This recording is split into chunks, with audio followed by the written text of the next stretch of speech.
Guys this is Aniket Choubey और हम लोग कर रहे थे फंडामेंटल्स ऑफ पार्टनरशिप फॉर्म्स। ये हमारा क्लास 12 अकाउंट्स का वॉल्यूम 1 का चैप्टर नंबर 1 है, ठीक है। और इसके हम लोग ऑलरेडी 2 वीडियोस कर चुके हैं।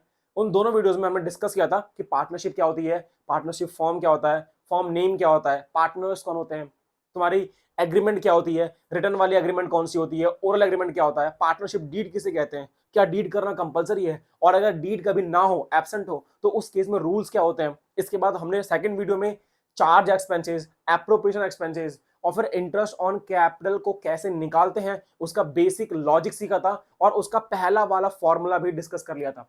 अब ये है पार्ट 3 और यहाँ पे देखो हम लोग करने वाले हैं एडिशनल कैपिटल के ऊपर इंटरेस्ट कैसे निकालेंगे, दोनों फॉर्मूला डिस्कस करने वाले हैं, ठीक है। अब देखो ये एडिशनल कैपिटल होता क्या है, पहले बात तो ये समझो।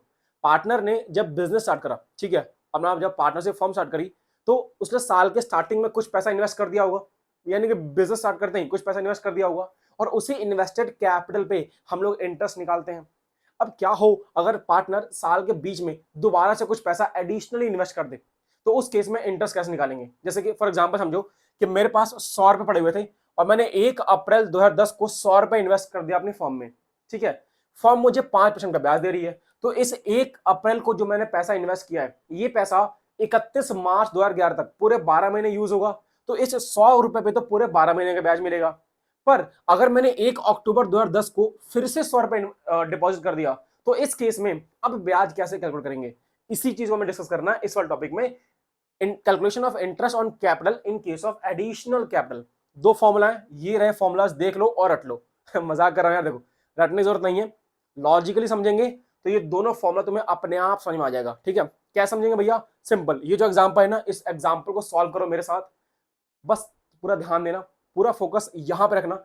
ये एग्जांपल सॉल्व कर लिया तो ये दो फॉर्मूला याद नहीं करना पड़ेगा, अगर नहीं किया तो फिर फॉर्मूला रटते बैठना, तुम खुद देख लो फॉर्मूला कितना बड़ा है ना। तो एग्जांपल पे आते हैं, देखो मेरे पास साल के स्टार्टिंग में 1 अप्रैल 2010 को मैंने 100 रुपए डिपॉजिट कर दिए, ठीक है। उस पर ब्याज कितना मिल रहा है, 5% का। तो एक कॉमन सेंस, अगर मुझे ब्याज निकालना है 31 मार्च 2011 को कितना ब्याज टोटल बना होगा, तो सर जो मैंने 1 अप्रैल को जो पैसा इन्वेस्ट किया है, ये पैसा तो पूरे साल यूज हुआ है 31 मार्च तक, यानी कि पूरे 12 महीने। तो इस पैसे पे तो पूरे साल का ब्याज दे दो सर, कंप्लीट ईयर का। मैंने कहा बात तो ठीक कह रहे मेरे भाई, इस पैसे पूरे साल का ब्याज ले लो। और जो मैंने 1 अक्टूबर को पैसा इन्वेस्ट किया है, यानी कि ये पैसा बस 6 महीने यूज हुआ होगा, 1 अक्टूबर से 31 मार्च तक, तो इस 100 रुपए पे 6 महीने के ब्याज निकाल दो भैया, और इन दोनों ब्याज को जोड़ दो, तो टोटल एडिशनल कैपिटल को इंक्लूड करके कितना ब्याज आएगा उसका आंसर निकल जाएगा। मैंने कहा लॉजिक तो ठीक है तुम्हारा, एक बार सॉल्व करने की कोशिश करते हैं। देखो ये 100 रुपए मैंने साल के स्टार्टिंग में लिखा था, देखो यहाँ पे ओपनिंग कैपिटल कितना है मेरा, 100 रुपए है। रेट ऑफ इंटरेस्ट कितना मेरा, 5% है, प्लस एडिशनल कैपिटल मैं दोबारा से कितना पैसा इन्वेस्ट कर रहा हूं, 100 रुपए का। रेट ऑफ इंटरेस्ट कितना है, 5%। और ये एडिशनल कैपिटल कितने महीने के लिए यूज हुआ है, तो 6 मंथ्स के लिए यूज हुआ है सर। अब आप इसको सॉल्व करोगे तो आप देखोगे कि इसका आंसर आएगा कुछ 7.5।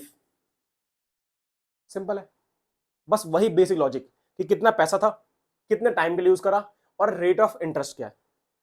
पहले 100 रुपए जो मैंने साल के स्टार्टिंग में इन्वेस्ट करे, 100 रुपए पैसा था, रेट ऑफ इंटरेस्ट क्या है 5%, और टाइम क्या था पूरे 12 महीने, तो पूरे साल का इंटरेस्ट निकाल दिया।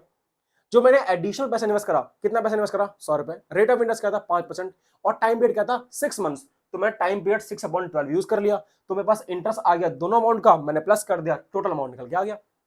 ये तो एक तरीका था इस वाली प्रॉब्लम को सॉल्व करने का। एक और तरीका भी है, ये सेकंड फॉर्मूला।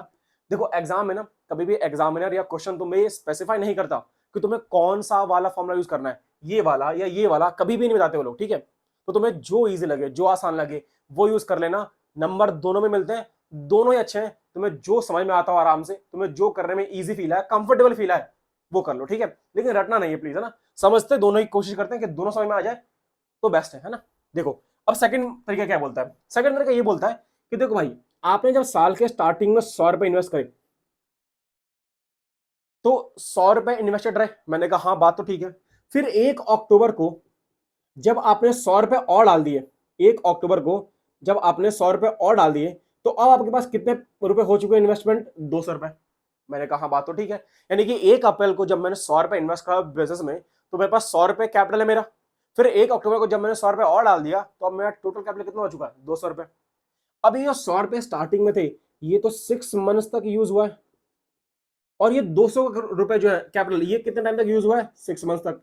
तो क्यों ना ऐसा करें कि इस 100 पे निकाल दे 6 महीने का ब्याज, इस 200 पे निकाल दे 6 महीने का ब्याज, और दोनों को जोड़ दिया जाए तो भी तो बात एक ही आएगी। मैंने कहा हाँ बात तो ठीक कह रहे हो, आओ एक बार सॉल्व करते हैं। तो सॉल्व करो। ओपनिंग कैपिटल में कितना है, 100 रुपए, रेट ऑफ इंटरेस्ट 5%, और कितने महीने है ये, 6 महीने, ठीक है। प्लस टोटल कैपिटल कितना है मेरा आफ्टर एडिशनल कैपिटल, इन्वेस्टमेंट के बाद दोबारा से 200 रुपए, इंटू रेट कितना है 5%, इंटू मंथ्स कितने 6.12। आप इसे सॉल्व करोगे यहां भी आंसर 7.5 ही आएगा। ऑब्वियस सी बात है क्योंकि मेथड अलग है बट चीज तो एक ही है ना, तो आंसर सेम आने वाला है। बस एक बात ध्यान रखना, पहले वाले फॉर्मूले में मैंने एडिशनल कैपिटल के ऊपर एक्स्ट्रा इंटरेस्ट चार्ज करा है, सिर्फ एडिशनल कैपिटल के ऊपर। जो मेरा बेस कैपिटल था, ओरिजिनल कैपिटल था, ओपनिंग कैपिटल था, इसे मैंने पूरे साल यूज कर लिया ये माना, और उस पर पूरे साल का ब्याज निकाल दिया।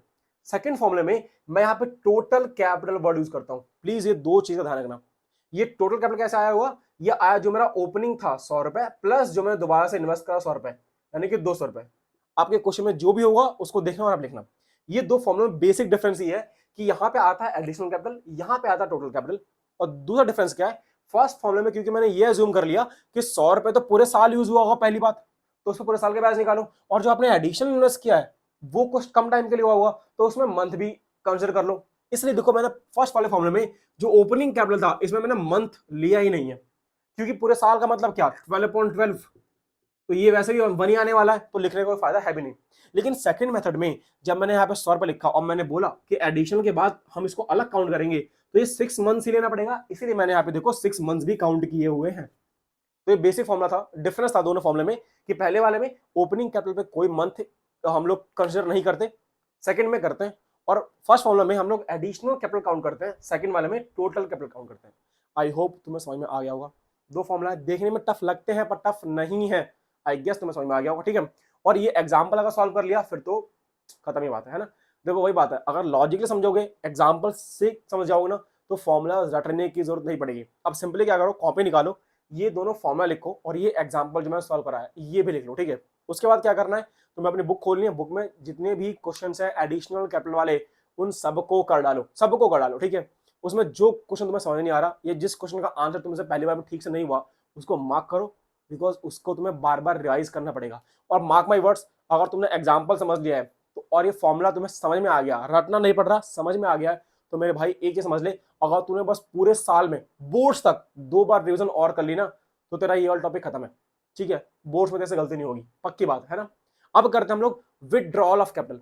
ये क्या होता है भैया, इसमें देखो क्या होता है कि मान लो अब जैसे यहाँ पे पार्टनर ने एक्स्ट्रा पैसा डाल दिया, क्या होगा अगर कहीं पार्टनर एक्स्ट्रा पैसा निकाल के ले जाए। सपोज करो एग्जांपल के लिए कि यहाँ पे मैंने 100 रुपए इन्वेस्ट किया हुआ था स्टार्टिंग में, और फिर मैंने क्या करा साल के बीच में इसमें से 50 रुपए विदड्रॉ कर लिए। अब अगर 50 रुपए और निकाल लिए हैं मैंने तो अब इंटरेस्ट कैसे निकालोगे साल के एंड में, तो वो हम देखेंगे इंटरेस्ट की calculation in case of withdrawal of capital, ठीक है। तो अब वो करेंगे, ठीक है। हाँ जी देखो, तो अब हम लोग करने वाले हैं विदड्रॉल ऑफ कैपिटल। इसका एक ही फॉर्मूला करा रहा हूँ, बहुत इजी फॉर्मूला है, आराम से समझ जाओगे। पहले एग्जांपल करते हैं फिर फॉर्मूला डिस्कस करेंगे, ठीक है। विदड्रॉल ऑफ कैपिटल में होता क्या है कि पार्टनर ने कुछ पैसा इन्वेस्ट किया था साल के स्टार्टिंग में और फिर उसने बीच में पैसा विदड्रॉ कर लिया, निकाल लिया, तो इस केस में इंटरेस्ट कैसे आएगा पूरे साल का। तो पहले लॉजिक समझो, देखो लॉजिक हुआ क्या है, टाइमलाइन में देखते हैं। 1 अप्रैल को स्टार्टिंग में पार्टनर ने 100 रुपए इन्वेस्ट करे हुए, फिर 1 अक्टूबर को यानी यहां पर पार्टनर ने 50 रुपए विदड्रॉ कर लिए। तो सवाल यह है कि 100 रुपए तो यहां से यहां तक रहे ना फॉर्म में, यानी कि 100 रुपए तो 6 महीने यूज हुआ है, तो 100 रुपए पे 6 महीने का ब्याज 5% के रेट से मिलना चाहिए। हाँ जी भैया मिलना चाहिए, तो यहाँ पे तो ब्याज मिल जाएगा 6 महीने का। इसके बाद जब आपने 1 अक्टूबर को 50 पे निकाल लिए तो अब कितने पैसे बचे भैया, अब तो बस 50 ही बचे हैं ना। हाँ तो ये 50 6 महीने यूज हुआ होगा, तो इस 50 पे अब 6 मंथ्स का ब्याज और निकाल लो और दोनों ब्याज को ऐड कर दो, तो क्या निकल जाएगा, interest on capital in case of withdrawal of capital. Formula तुम्हारे सामने ये लिखा हुआ है, आप सॉल्व करके देख लेते हैं, ठीक है। क्या समझ में आया कि नहीं आया। ओपनिंग कैपिटल कितना भैया 100 रुपए, इंटू रेट ऑफ इंटरेस्ट क्या है 5%, इंटू मंथ कितने महीने हमने 100 रुपए का यूज किया भैया, सिर्फ 6 महीने के लिए यूज किया हुआ है 6 मंथ, प्लस बैलेंस कैपिटल यानी कि विड्रॉ करने के बाद कितना बचा, तो भैया 50 रुपए और बच गए। रेट ऑफ इंटरेस्ट क्या है 5% सॉरी, और कितने महीने बचे हैं भैया, 6 मंथ्स बचे हैं, तो 6 मंथ्स और यहाँ पे काउंट कर लो आप। जब आप इसको सॉल्व करोगे तो this will be around 3.75 rupees. बस इतना था, समझ में आया? अब देखो इतना आसान था ये। और एक बात बताऊं, क्लास 12 सच में आसान है। क्लास 11 के अकाउंट्स के मुकाबले तुम्हारी क्लास 12 के अकाउंट्स तुम्हें बहुत ज्यादा आसान लगने वाली है, तुम्हें आराम से समझ में आने वाली है। पर दिक्कत क्या है कि अकाउंट्स हो, इकोनॉमिक्स हो, बिजनेस हो, मैथ्स हो, सब्जेक्ट कोई सा भी हो, आसान सब है। दिक्कत क्या है इसमें कि कंटेंट बहुत ज्यादा है। एक्चुअली मैथ तो आसान नहीं है, मैथ टफ है, ठीक है। मैथ तो टफ है ही, ऑब्वियस बात है। क्लास 12 के अकाउंट्स, इकोनॉमिक्स और बिजनेस जो है वो क्लास 11 के कंपेरिजन में थोड़ा आसान है, लेकिन कंटेंट बहुत ज्यादा है ना, तो तुम्हें सब चीजों को याद रखने में बड़ी दिक्कत आने वाली है। स्पेसिफिकली अगर मैं बात करूं अकाउंट्स की, तो भाई अकाउंट में तो है सारे टॉपिक, अगर तुम एक एक करके पढ़ोगे तो तुम्हें बहुत आसान लगेगा, लेकिन एग्जाम में एक एक टॉपिक नहीं आते, वो ऐसे कंबाइन करके पूछते हैं, तो वहां पे तुम्हें दिक्कत आएगी। अगर कंसेप्ट समझ में आ रहा है, लॉजिक समझ में आ रहा है और रटने की जरूरत नहीं पड़ रही है, तो मेरे भाई तुम्हारे बोर्ड में नंबर तुम फोड़ने वाले हो, ये बात लिख के ले लो, ठीक है। अच्छा, अभी देखो क्या किया हमने। अभी हमने इंटरेस्ट ऑन कैपिटल के सारे टॉपिक्स खत्म कर दिए। इसके बाद तुम्हें अपनी बुक के सारे क्वेश्चन कर लेने, ठीक है। नेक्स्ट वीडियो में मैं तुम्हें क्या कराने वाला हूँ, नेक्स्ट वीडियो में हम लोग क्या करेंगे, इंटरेस्ट ऑन कैपिटल पे ना मैं तुम्हें एक मास्टर क्वेश्चन दूंगा।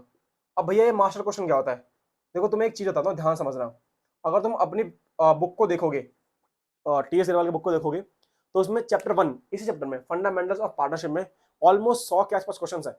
अगर मैं इलस्ट्रेशंस को, बाकी जो प्रैक्टिकल प्रॉब्लम्स हो, जो पीछे स्कैनर है, उन सबको मिला दूं तो 100-150 क्वेश्चन आराम से हो जाएंगे, ठीक है। अब एक चीज समझना, इंटरेस्ट ऑन कैपिटल के ऊपर कम से कम वहां पे 20 से 25 क्वेश्चन होंगे, 20-25 क्वेश्चन आराम से होने चाहिए, ठीक है। अब तुम बोर्ड से पहले जब तुम्हें 10 दिन की या हफ्ते भर की छुट्टी मिलेगी अकाउंट्स के पेपर के लिए, तो उसमें तुम लोग इतने सारे क्वेश्चन रिवाइज नहीं कर पाओगे। हाँ जी भैया, पर तुम्हें प्रैक्टिस भी करनी है और रिवीजन भी करनी है। तो क्या करना है तुम्हें, जब मैंने ये इंटरेस्ट ऑन कैपिटल खत्म कर दिया, तो अपनी बुक के तो सारे क्वेश्चन खत्म कर दो, ठीक है। इसके बाद मैं तुम्हें एक मास्टर क्वेश्चन लिखवाऊंगा नेक्स्ट वीडियो में। उसके बाद तुम जब भी रिवाइज करोगे, तो रिवीजन के बाद ना बस ये मास्टर क्वेश्चन देख लेना। इस मास्टर क्वेश्चन में मैं क्या करूंगा, एक ही क्वेश्चन में तुम्हें इस टॉपिक की जितनी भी एडजस्टमेंट है सारी एडजस्टमेंट डाल दूंगा। अब तुम्हें क्या होगा, नॉर्मली तुम्हें हर एक एडजस्टमेंट में बुक में एक ही क्वेश्चन दिया होता है, तो तुम्हें 20 क्वेश्चन नहीं करने, तुम्हें 20 की 20 एडजस्टमेंट एक ही क्वेश्चन मिल जाएगी। तो एक क्वेश्चन अच्छे से कर लिया, तुम्हारी सारी एडजस्टमेंट रिवाइज हो जाएगी, राइट। तो ऐसे मास्टर क्वेश्चन दूंगा हर टॉपिक के जो मैं कराने वाला हूं, यानी कंप्लीट चैप्टर 1 ऑफ वॉल्यूम 1 मैं कराने वाला हूं अभी के लिए, ठीक है। अगर आपने बहुत अच्छा प्यार दिया, आपने अगर बोला, तो मैं आगे चैप्टर भी करा दूंगा, कोई इशू नहीं है, ठीक है। और हर टॉपिक के लिए आपको दूंगा मास्टर क्वेश्चन। जैसे कि इस चैप्टर में अपने पास रफली 10 टॉपिक्स हैं, रफली 10 टॉपिक्स, और बुक में हमारे पास ऑलमोस्ट 150 क्वेश्चन है। तो 150 क्वेश्चन आप पहली बार में प्रैक्टिस करो, गुड। लेकिन उसके बाद आपको सोचना है कि जब बोर्ड्स में रिवाइज करने बैठोगे, तो वहां कैसे करोगे, वहां तो आप हर चैप्टर के 100-150 क्वेश्चन नहीं कर पाओगे ना रिवाइज, तो उस टाइम पे आपको ऐसे क्वेश्चन काम आएंगे। तो 10 टॉपिक मैं आपको 10 मास्टर क्वेश्चन दूंगा, आपने एक बार टॉपिक रिवाइज करा, उसके बाद ये एक क्वेश्चन रिवाइज करा, आपका पूरा टॉपिक खत्म, है ना। तो अगर आपको वीडियो अच्छी लगी तो वीडियो को लाइक कर देना, और कोई डाउट हो, कोई समस्या हो, कोई शंका हो, कुछ पूछना हो, वीडियो अच्छी लगी हो, बुरी लगी हो, कुछ भी है, कमेंट कर दो यार। देखो तुम्हारे कमेंट्स ना मेरे लिए बहुत ज्यादा इंपॉर्टेंट है। तुम्हारे कमेंट्स देख के मुझे आइडिया लगता है कि जो मैं पढ़ा रहा हूँ, जो मैं समझा रहा हूँ, जो तुम्हें बताने की कोशिश कर रहा हूँ, वो तुम तक पहुंच पा रहा है कि नहीं पहुंच पा रहा। मैं तुम्हें जो ये बताने की कोशिश कर रहा हूँ कि भाई रटना नहीं है, समझना है। नॉलेज ज्यादा जरूरी है, नंबर अपने आप आएंगे अगर नॉलेज होगी तो। लेकिन अगर तुम रट के नंबर ले आओ और नॉलेज ना हो, तो लाइफ में कुछ नहीं खा पाओगे। मैं तुम्हें एक बात अभी बताता हूँ, देखो अभी तुम क्लास 12 में हो, मैंने आज से 6 साल पहले 2017 में, अभी 2023 चल रहा है, 2017 में मैंने अपना 12th बोर्ड दिया था, ठीक है। तो तुमसे 6 साल बड़ा हूं मैं, ये बात तुम कह सकते हो कि शायद मैंने तुम्हें 6 साल ज्यादा दुनिया देखी हुई है, मेरे पास तुमसे 6 साल ज्यादा एक्सपीरियंस है। बहुत ज्यादा नहीं है आई नो, पर थोड़ा बहुत तो ज्यादा है तुमसे। अगर मैं 1% भी ज्यादा जानता हूं, अगर तुम ऐसा मानते हो, ठीक है, तो मेरे भाई एक बात बोलो, तुम प्लीज उस चीज को आंख बंद करके बिलीव कर लो कि तुम्हारे नंबर इनिशियली तुम्हें बूस्ट दे देंगे, पर अगर एट द एंड तुम्हारे पास नॉलेज नहीं है ना तुम्हारे सब्जेक्ट मैटर की, तो तुम्हें कहीं भी कुछ भी नहीं मिलने वाला। ना जॉब मिलेगी, ना अच्छे कॉलेज में तुम सरवाइव कर पाओगे, ना किसी कॉम्पिटिशन एग्जाम को क्रैक कर पाओगे, ना किसी प्रोफेशनल एग्जाम क्रैक कर पाओगे, ठीक है। नंबरों से कुछ नहीं होता, नंबर बस तुम्हारा एडमिशन काम आ जाएंगे, नंबर तुम्हें वहां पहुंचाने काम आ जाएंगे, नंबर शायद तुम्हारे इंटरव्यू रूम के गेट्स खोल दे, नंबर शायद तुम्हारे क्लाइंट को तुम तक पहुंचा दें, पर उसके बाद क्या करोगे।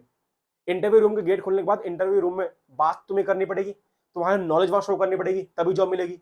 क्लाइंट्स क्या पता तुम तक आया, तुम्हारा नंबर, तुम्हारी डिग्री, तुम्हारा सर्टिफिकेट देख करके, पर उसके बाद क्लाइंट से काम कैसे करना है, उनसे डील कैसे करनी है, उसके लिए नॉलेज तो होना चाहिए ना।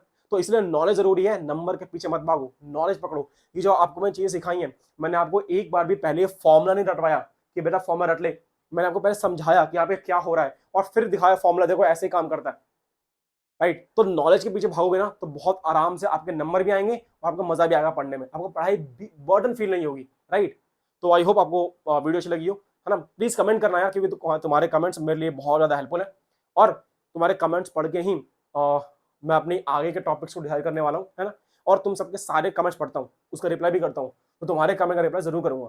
तो वीडियो को लाइक कर देना, कमेंट कर देना, मिलना तुमसे अगली वीडियो में, तब तक साइनिंग ऑफ।